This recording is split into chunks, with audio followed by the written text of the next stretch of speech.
Assalamualaikum warahmatullahi wabarakatuh. Perkenalkan, nama saya Bagus Barkobolaram, menjadi moderator. Saya Rizky Restuning Putri sebagai notulen. Saya Amanda Citra Devi sebagai pemateri. Saya Nisa Bahar sebagai pemateri. Latar belakang Indonesia merdeka di tengah Perang Dingin terjebak antara pengaruh Amerika Serikat dan Uni Fed. Soekarno berusaha menjaga netralitas, tetapi Indonesia akhirnya lebih dekat ke Amerika Serikat setelah peristiwa G30S atau PKI pada tahun 1964. Dampak 1.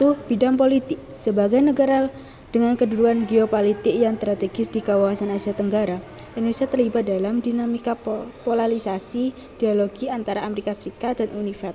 Indonesia juga menjalin kerjasama dengan Uni Fed. Akhir Desember pada tahun 1960, Jenderal A.H.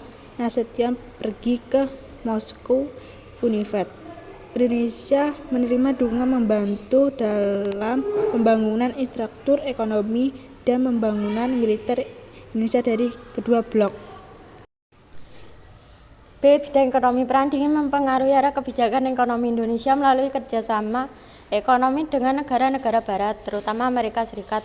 Pada awalnya Indonesia menerima bantuan dan dukungan ekonomi dari kedua blok ideologi, tetapi hubungan dengan barat memburuk setelah kebijakan konfrontasi dengan Malaysia. Sebagai tanggapan, Indonesia mengalihkan orientasi ekonominya ke arah yang lebih pro-Soviet dan pro-Tiongkok, mencari dukungan finansial dan teknis dari blok timur.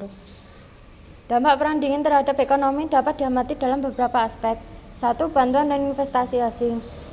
Selama Perang Dingin, Indonesia menerima bantuan ekonomi dan investasi dari kedua blok, baik Barat, Amerika Serikat dan sekutunya, maupun Timur, Uni Soviet dan sekutunya. Proyek tersebut mencakup pembangunan jalan raya, pelabuhan, bandara, dan pembangkit listrik.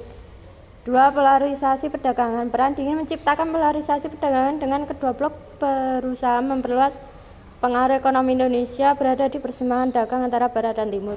Indonesia memanfaatkan ini untuk meningkatkan ekonomi domestiknya. 3. Pembangunan sumber daya alam. Selama Perang Dingin, permintaan global terhadap sumber daya alam meningkat dan Indonesia menjadi pemasok utama dari kedua blok.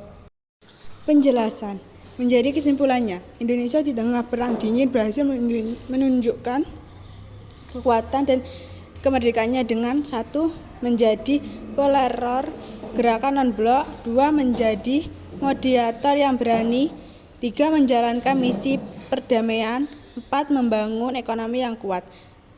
Meskipun menghadapi tantangan seperti pemecahan di dalam negeri dan tekanan dari Amerika dan Soviet, Indonesia tetap tangguh dan menunjukkan bahwa negara ini mampu menghadapi berbagai rintangan dan membangun masa depan yang baik.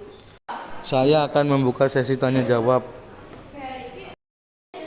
Sebutkan contoh-contoh pengaruh Perang Dingin terhadap Indonesia dalam bidang politik dan ekonomi. Baik, di sini saya akan menjawab pertanyaan dari Salsa. Perang Dingin berdampak besar pada Indonesia, baik di bidang politik maupun ekonomi. Yang pertama yaitu bidang politik. Konfrontasi dengan Malaysia dan bergabung dengan gerakan non-blok. Yang kedua, ekonomi. Menerima bantuan ekonomi dari kedua blok dan mengalami pertumbuhan ekonomi terutama di sektor industri. Sekian dari kelompok kami. Wassalamualaikum warahmatullahi wabarakatuh.